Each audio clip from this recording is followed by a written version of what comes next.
Hello बच्चों, the question says the solubility product constants of Ag2CrO4 and AgBr are 1.1 10 to the minus 12 and 5.0 10 to the minus 13 respectively. Calculate the ratio of the molarities of their saturated solutions. तो हमें Ag2CrO4 silver chromate और silver bromide का solubility product constant दिया गया है, तो हमें उसके मोलारिटी रेशियो कैलकुलेट करना है। यहाँ पे जो कंसेप्ट हम यूज करने जा रहे हैं तो वो क्या कंसेप्ट होगा कि concept here is solubility product.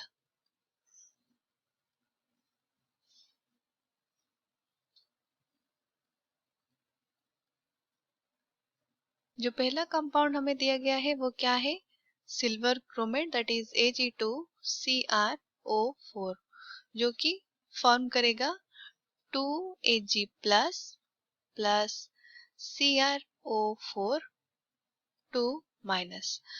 तो Ag2CrO4 का solubility product कितना होगा, Ksp of Ag2CrO4 will be Ag plus concentration power 2 multiplied with CrO4 2 minus.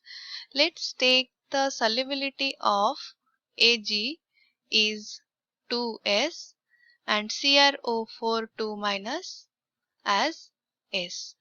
तो solubility product कितना होगा, Ag प्लस मतलब 2S power 2 multiplied with S that is Ksp is equals to 4Sq।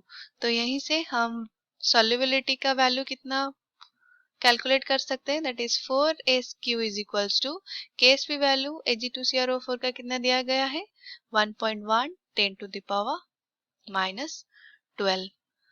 तो value of S कितना होगा 1.1 10 to the power minus 12 divided by 4 का root Q which will be equals to 0.65 10 to the power minus 4।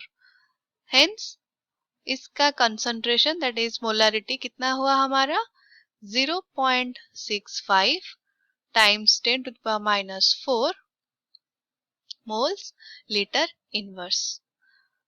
हमें जो दूसरा compound दिया गया है वो क्या है, that is silver bromide AgBr which dissociate to form Ag plus plus Br minus।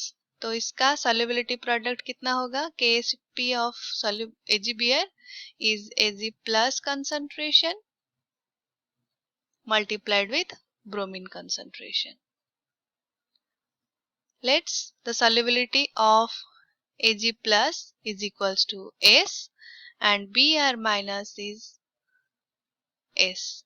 तो solubility product कितना होगा S multiplied with S, that means Ksp is equals to S square।